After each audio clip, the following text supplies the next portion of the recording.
اس پہ بات ہوئی. اب ڈاکٹر صاحب ذرا یہ بتائیے, یہ جو ہمارے یہاں نفسیاتی مسائل ینگ جنریشن میں بہت زیادہ پیدا ہوتے جا رہے ہیں, اور میں دیکھتا رہتا ہوں عموماً آپ ینگسٹرس پہ بڑا گفتگو کر رہے ہوتے ہیں, رات کو جلدی سونا صبح کو جلدی اٹھنا, یعنی کس حد تک اس کا تعلق آپ کے نفسیاتی مسائل سے ہے, ذرا اس پہ بتائیے, اور کتنا گہرا اس کا اثر ہے.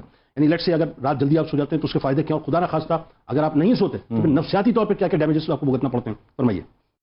یہ ٹاپک بہت اچھا رکھا جب آپ نے مجھے بتایا کہ یہ ٹاپک رکھے, تو یہ میرے بھی دل سے بڑا قریب ہے, کیونکہ بینگ اے ڈاکٹر میں آپ کو جنید بھائی ایک بات بتاؤں کہ آپ نے مریض جب ڈاکٹر کے پاس جاتا ہے تو ڈاکٹر 3 سوالات سب سے پہلے پوچھتا ہے. نمبر 1 کہ آپ کی خوراک کیسی. بالکل صحیح. پھر وہ پوچھتا ہے کہ آپ جناب علی لوگوں کے ساتھ ملتے جلتے ہیں یا نہیں ملتے جلتے, اور تیسرا سوال جو موٹا ترین ہے وہ یہ ہے کہ نیند کیسی ہے. ٹھیک ہے, کیونکہ جو نیند کا تعلق ہے یہ صرف کوئی ڈائگنوز بیماری سے ڈائریکٹ نہیں ہے کہ اگر نیند اچھی بری ہے تو کوئی آپ کو تشخیص شدہ بیماری ہے, اس کا جو تعلق ہے آنے والی بیماری سے بھی بڑا کنیکٹ ہو رہا ہوتا ہے. مطلب ایک ڈاکٹر یہ اندازہ کر لیتا ہے کہ اگر یہ شخص کی نیند میں یہ ڈسٹربنس ہے تو آنے والے ٹائم میں اس کو کیا بیماری ہونے والی ہے. 100%. ٹھیک ہے, تو نیند اگر آپ کی خراب ہے تو سمجھ لیں کہ آپ نے اپنے بیماریوں کے دروازے کھول دیے. پہلا کام, یعنی بیماریوں کا ڈور اوپنر ہے. بالکل صحیح نہ ہونا. بالکل. آپ نے زیادہ کھانا شروع کیا تو بھی بیماری کا دروازہ کھولا ہے. بالکل. اور اگر آپ نے نیند خراب کی تو سمجھ لیں کہ آپ نے ویلکم کر دیا کہ آنے والے 5 سالوں میں آپ کی زندگی کا بیڑا غرق ہونا شروع ہو جائے گا. اچھا, اس وقت انسان کو محسوس نہیں ہو رہا تھا, اس وقت انسان اپنے آپ کو ٹارزن سمجھ رہا ہے, میں تو جی اتنے گھنٹے جاگ لیتا ہوں اور اتنی دیر تک سوتا ہوں. اس وقت تو وہ اپنے آپ کو فینٹیسائز کر رہا ہوتا ہے, دوسروں کو مثالیں دے رہا ہوتا ہے کہ میں تو 4 گھنٹے میں فریش ہو جاتا ہوں. اب تمہیں کیا پتا کہ 4 سال بعد تم کیا حال میں ہوگے, اور نیند کی گولی کے تم عادی ہوگے, یا تو پھر صبح اٹھ کے چڑچڑے ہوگے, ٹریفک میں لوگوں سے لڑ رہے ہوگے, آفس میں جا کے تم کو پرفارم نہیں کر رہے ہوگے, اور پھر تم بولو گے کہ پاکستان کے حالات خراب ہیں. کیونکہ چیزیں ہماری اندر کی خراب ہوتی ہیں اور ہمارا جو ڈیفینس میکینزم ہے وہ کہتا ہے کہ باہر والی چیزیں حالات خراب. بالکل صحیح. تو بنیادی طور پہ دوبارہ آتے ہیں. نمبر 1 یہ کہ اگر آپ کی نیند خراب ہے, وہ کہتے ہیں کہ اچھی نیند یا بری نیند ریفلیکٹ کرتی ہے آنے والے دن کے لیے. جو رات کو آپ نے ٹائم گزارا ہے اس کی کیسے گزارا ہے آپ کی صبح شکل میں پتہ چل جائے گا. اچھا ٹھیک ہے. جو اچھے بڑے باسز ہوتے ہیں جس طرح آپ نے 2-3 تیری صبح کہہ رہی ہے تیری رات کا فسانہ. بالکل, اس reflection of your upcoming day. جو باسز ہوتے ہیں, جو کامیاب باسز ہیں, وہ بڑے تیز ہوتے ہیں. ٹھیک, وہ امپلائی سے زیادہ بات نہیں کرتے, وہ اس کی شکل دیکھ کے اندازہ کر لیتے ہیں کہ اس کے لائف سٹائل میں کیا اچھائیاں برائیاں ہیں. تو جو ہم لوگ اتنے ڈیر ہوشیار بنے ہوئے ہوتے ہیں نا کہ ہم تو رات کو جاگیں گے, فجر میں سوئیں گے, صبح 9 بجے جاب پہ جائیں گے اور ہم تو بہت اچھے چل رہے ہوں گے, تو یہ آپ کا ڈینائل ہے. آپ کو نہیں پتا کہ آپ ہلکی ہلکی اپنے چیزوں کو خراب کر رہے ہیں. ٹھیک, اب اگر رات کو جاگتے ہیں تو پرابلمس کیا ہو رہے ہیں, ہم یہاں پہ آتے ہیں. نمبر 1, ریسرچ کے مطابق سائیکیٹری کے اندر بھی اگر آپ 10 بجے کے بعد انٹرنیٹ پہ بیٹھتے ہیں تو لوگ خراب ملیں گے آپ کو. اگر آپ گلی میں بیٹھتے ہیں تو آپ کی صحبت خراب ملے گی. اگر آپ ہوٹل پہ بیٹھیں گے تو آپ کو نشے کی چیزوں کے زیادہ. Very good. جیسے جیسے گھڑی 12, 1, 2 بجے تک جاتی جائے گی آپ کی خرافاتیں بڑھتی جائیں گی. مطلب برائی کا لیول بڑھتا جائے گا. برائی بڑھتی جائے گی. انٹرنیٹ پہ آپ خراب چیز کی طرف چلے جائیں گے, گلی میں آپ نشے کی طرف چلے جائیں گے. اب جب وہ چیزیں بن چکی ہوتی ہیں, باقاعدہ سراپا بن چکی ہوتی ہے, تو فیملی آگے پریشان ہوتی ہے کہ ڈاکٹر صاحب ہمارا بچہ تو پتہ نہیں تھا کہ یہ تو نشہ کرنے لگا ہے. تو میں نے اس سے بڑا میں تنزیہ بھی پوچھتا ہوں کہ یہ نشہ یہ صبح 9 بجے کرتا ہے. کہہ رہا ہے ڈاکٹر صاحب صبح تو وہ سو رہا ہوتا ہے, نشہ تو یہ 3-4-5 بجے شام میں. ایگزیکٹلی, وہ تو اٹھتا ہی 2 بجے. اچھا, اب پتہ ہی چلتا ہے کہ رات کے 11 بجے کے بعد جو خرافات آتی ہیں وہ ہم پہلے سے دیکھ رہے ہوتے ہیں, لیکن ہم آنکھیں بند کر کے بیٹھے ہوئے ہوتے ہیں. تو فیملی کو چاہیے کہ جہاں پہ بچہ 11-12 بجے کے بعد تنہائی کی طرف جانے لگے, نیند خراب کرے, تو سمجھ لو کہ یہ آمد ہے. یہی سے جو ایک ریڈ فلیگ ہے وہ نظر آ جاتا ہے. بالکل ٹھیک ہے. ٹھیک ہے, بالکل. اب دوسری بات یہ کہ جس طرح ڈاکٹر ابراہیم نے بتایا کہ جب آپ نیند کو خراب کرتے ہیں تو آپ کے نیورولوجیکل ایشوز جو ہے نا وہ بڑے تیزی سے خراب ہوتے ہیں. اب ایک کیمیکل ہوتا ہے جس کو کہتے ہیں میلاٹونن, تھوڑا سا ٹیکنیکل آسان الفاظ میں. ٹھیک ہے, وہ جب آپ 2 بجے تک سو چکے ہوتے ہیں تو آپ کی ایک ریپڈ آئی موومنٹ سلیپ ہوتی ہے جس میں آپ کے دماغ بھی ایک الگ کام کرتا ہے, جس طرح آپ نے کہا تھا ریپیئرنگ کا کام شروع ہوتا ہے. اس میں ایک میلاٹونن کیا میکینزم اللہ کا دیکھیں. ہاں جی بالکل, سمجھ لیں اندر کے مزدور کام کرنا شروع ہو جاتا ہے. تو 2 بجے اگر آپ سو چکے ہیں اور کمرے میں اندھیرا ہے تو میلاٹونن جو کیمیکل ہے وہ نکلتا ہے, اور فجر کے ٹائم تک وہ کیمیکل نیچرلی نکلتا ہے. اچھا, ہاں جی, اور اس کے بعد وہ کیمیکل بننا بند ہو جاتا ہے. اس کیمیکل کے تھرو آپ کی مشینیں, آپ کا جسم وہ ایک قسم کا ریفرنش ہوتا ہے. یعنی آسان الفاظ میں کہ اللہ تبارک و تعالیٰ نے وہ جو مطلب اپنے مزدوروں کو کام پہ لگانا ہے اور رات ہی کی نیند میں لگانا ہے. بالکل, وہ فجر کے بعد کی نیند نہیں ہے. جی نا جی, ریپیئرنگ کا کام فجر کے بعد نہیں ہوگا, شٹ ڈاؤن کے بعد تو اس کا استعمال کام اسٹارٹ ہو جائے گا نا. جو ریپیئرنگ ہوئی ہے, چلو بھیا بڑھو اور جا کے دنیا پہ اپنا کام کرو. اب ہو کیا رہا ہے جنید بھائی, جو بڑے دل سے میں بات کہہ رہا ہوں, یقین کرے کہ لوگ 2 بجے نہیں سوتے, وہ تو جاگ رہے ہوتے ہیں. وہ میلاٹونن کیمیکل مر گیا, صبح اٹھتے ہیں کہتے ہیں ہمیں ٹینشن رہتی ہے, ہمیں گھبراہٹ ہوتی ہے, اور اسی میلاٹونن کی ٹیبلیٹ 2500 روپے سے 5000 روپے کی مارکیٹ سے خرید کے کھا لیتے ہیں. اوکے, ان کو جب یہ سمجھاؤ کہ بھائی تم ٹائم پہ سو جاؤ تو وہ جناب آپ سمجھتے ہیں کہ یہاں پہ تو پھر ایکسکیوزز اور بہانے بازی شروع ہو جاتی ہے. تو بڑا افسوس ہے. لیکن رات کو اگر آپ جلدی سو جائیں گے تو یہی آپ کی نفسیات جو بہتر ہو جائے گی, ایسی ہو جائے گی کہ آپ صبح گڈ مارننگ والی فیلنگز آئیں گی. آپ کہتے ہیں نا good morning with your lovely smile. ٹھیک, اٹ از اے مارننگ. ٹھیک, تو بھائی بہت سے لوگ جو علامہ صاحب بات کو وہیں سے جوڑیے, سونے اور جاگنے کے جو احکامات ہیں یہ بڑی امپورٹنٹ بات ہے. آداب سنت نبوی صلی اللہ علیہ وآلہ وسلم کی روشنی میں ضرور بتلائیے, اور پہ آپ گفتگو شروع کیجئے, پھر میں آگے جا کر ذرا جو آپ سے سورہ زمر کی جو 42ویں آیت ہے اس پہ بھی ذرا گفتگو کرنا چاہوں. بتائیے. بسم اللہ الرحمن الرحیم. دیکھیے نبی اکرم صلی اللہ علیہ وسلم کی جملہ سنتوں کا دوسرا نام ہی آداب ہے, یعنی وہ ادب ہو ہی نہیں سکتا جو سنت میں. درست. تو کائنات کے تاجدار صلی اللہ علیہ وسلم کی جملہ معمولات, آپ کے بیداری کے، آپ کے سونے کے، وہ سارے کے سارے آداب کے ساتھ اتصال رکھتے ہیں. اچھا جملہ ہے. اور کوئی بھی سنت جو ہے وہ فطرت کے خلاف بھی نہیں ہوتی. اس لیے نبی اکرم صلی اللہ علیہ وآلہ وسلم کے آپ جملہ معمولات کو جب آپ دیکھتے ہیں تو اس میں یہ بات بڑی واضح طور پر نظر آتی ہے کہ وہ ایسے احکامات ہیں کہ حضور نے اپنے عمل کے ذریعے سے پوری امت کی رشد و ہدایت کا سامان فرمایا، اور ایک ایک موقع پر بندہ مومن کی اصلاح بھی فرمائی اور اس کو اچھے عمل کی ترغیب بھی ارشاد فرمائی.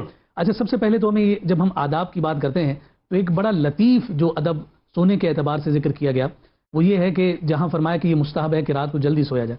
اب اس سونے کا جب انتظام کیا جا رہا ہے تو اس میں سب سے بہترین ادب ذکر کیا، سونے سے پہلے وضو کر لیا جائے. واہ.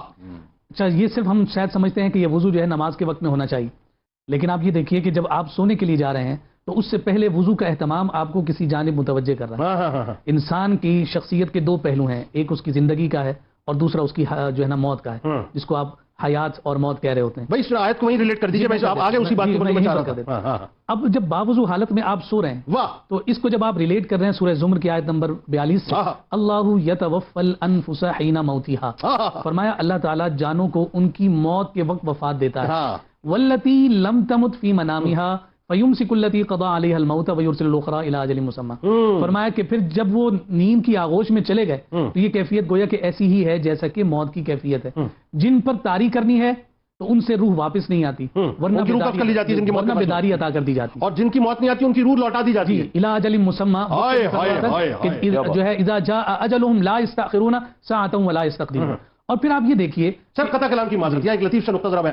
8 ارب کی اس وقت جو ہے وہ پاپولیشن پوری دنیا کے اندر، مینز یعنی غیر مسلم سب ملا کے قبض کرنے والا تو میرا رب ہی ہے نا، قدرت اسی کے. اس کا مطلب یہ ہے کہ وہ زمین مطلب دن اور رات کے فرق سے اللہ تعالیٰ جو ہے وہ تمام روحوں کو قبض کرتا ہے، اربوں کی تعداد میں، اس کی بارگاہ میں پیش ہوتی ہیں.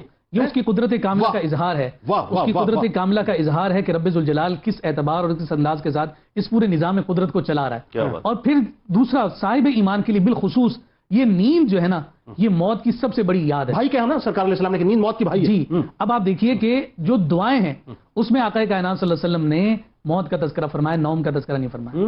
اب سوتے ہوئے حضور کا معمول کیا دعا فرماتے ہیں؟ اللہم بسمک اموت و احیا. فرمایا کہ اے اللہ میں تیرے ہی نام سے مرتا ہوں، اموت و احیا، اور بیدار ہوتا ہوں، زندہ ہوتا ہوں. یعنی نیند کو موت سے تعبیر دیا گیا اور بیداری کو زندگی سے تعبیر کیا گیا. اگر کوئی رات کو سو کر صبح اٹھ جائے تو آپ کو اندازہ کر لینا چاہیے کہ رب ذوالجلال نے ایک موت سے اسے روزانہ وہ زندگی عطا کر رہا ہے. کیسے ہم انکار کر سکتے ہیں کہ مرنے کے بعد دوبارہ نہیں اٹھنا؟ کیا بات ہے. اس کے بعد دیکھیے کہ جب وہی ہے جو مرنے کے بعد دوبارہ اٹھائے. بالکل.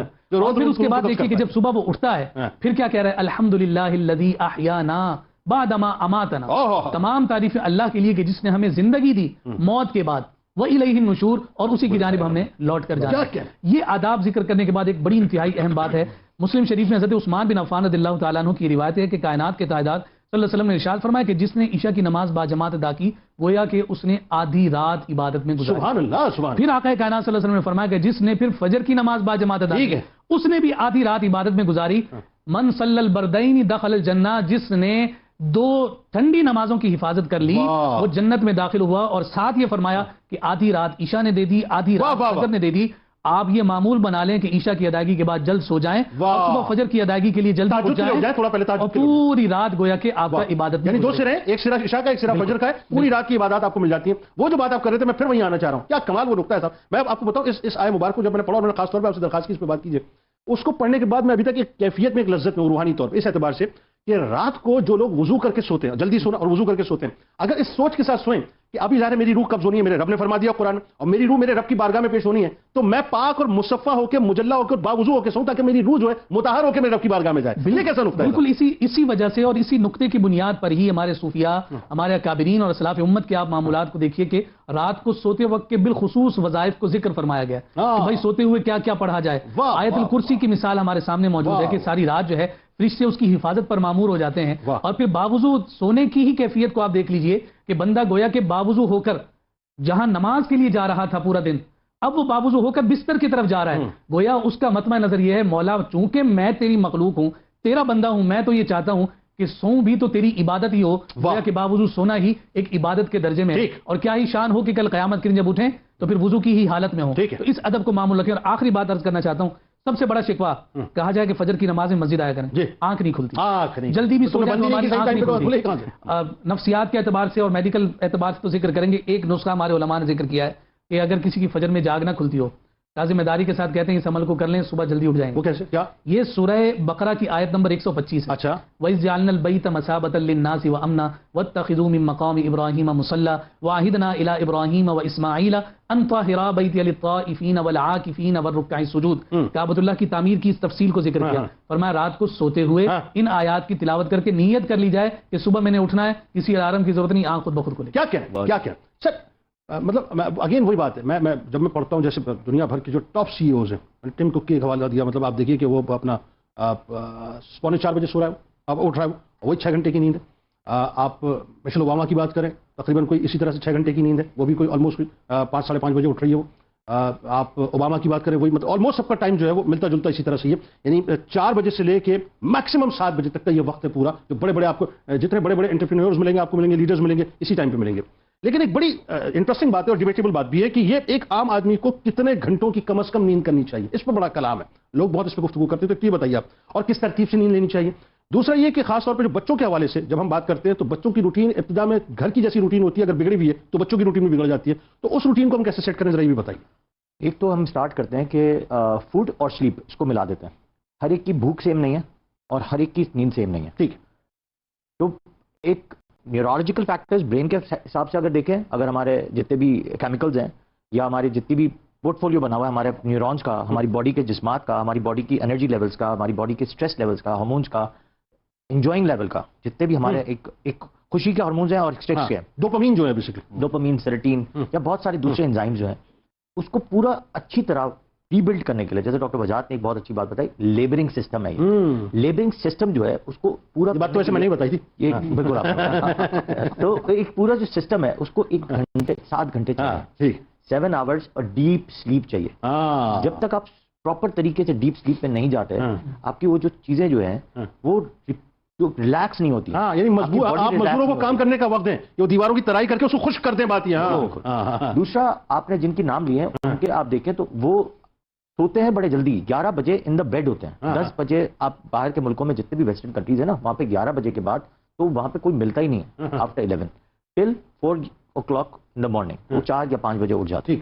لیکن ان کے ساتھ دوسرے جو چیزیں ہیں نا، وہ جم کو بہت ہائی اسٹینڈرڈ پہ لیتے ہیں، واک کرتے ہیں، اپنی باڈی کو بہت اسٹریسفل سے ریلیکس موڈ پہ لے آتے ہیں، ساتھ میں جو ہے اپنے باڈی کو ریلیکسیشن کے لیے مائنڈ کو ریلیکسیشن کرتے ہیں، میڈیٹیشنز کرتے ہیں، اس کو اس لیے وہ تھوڑا سا نیند کو 1 گھنٹہ 2 گھنٹہ تھوڑا سا لیک کر لیتے ہیں، اس میں پرابلم نہیں ہوتا کیونکہ میڈیٹیشنز لے رہے ہوتے ہیں، وہ دن کے ٹائم پہ بھی میڈیٹیشنز لیتے ہیں، اچھا، جیسے 5 بجے کے بعد وہ میڈیٹیشنز لے رہے ہوتے ہیں۔ اچھا، آپ دیکھیں اگر جیسے ہمارے یہاں پہ ملک میں، اگر ڈاکٹر وجاہت بھی اس پہ بتائیں گے نیورولوجیکل ایسپیکٹ سے، سائیکیٹرک حساب سے، کہ دن میں واک کرنا اور شام کے واک کرنے میں بہت فرق ہے۔ وہ کیا؟ اگر صبح میں آپ جب واک کرتے ہیں تو آپ کے جتنے بھی ہارمونز ہیں وہ اپ گریڈڈ ہو رہے ہوتے ہیں، اچھا، اور ریلیز جتنے ہوئے ہوتے ہیں وہ آپ کے اور پورے باڈی کو جو ہے دھکا دیتے ہیں، آپ پورا دن خوش رہتے ہیں۔ اچھا، اور جتنا آپ شام میں ایکسرسائز کرتے ہیں، جو لوگ زیادہ تر کر رہے ہوتے ہیں، جو اپنے ہمارے ملک میں، میں بھی شام میں کرتا ہوں مجبور، لیکن زیادہ تر آپ دیکھیں باہر کے ملکوں میں وہ دن میں زیادہ واک کر رہے ہوتے ہیں، شام میں نہیں، اور صبح پھر آکسیجن بھی خارج ہو رہی ہوتی ہے، کیونکہ صبح آکسیجن خارج ہو رہی ہوتی ہے، رات میں آکسیجن نہیں ہوتی، کاربن ڈائی آکسائڈ مل رہی ہوتی ہے مغرب کے بعد، بالکل صحیح، اور دن میں صرف آکسیجن مل رہی ہوتی ہے، بالکل ٹھیک ہے، بالکل آپ کے دماغ میں جو ہے صرف اور صرف آپ کے آکسیجن چل رہا ہوتا ہے، اور پورا دن آپ اسٹریسفل کنڈیشن سے نکل کے خوشی والی کنڈیشن سے نکلتے ہیں، جیسے ڈاکٹر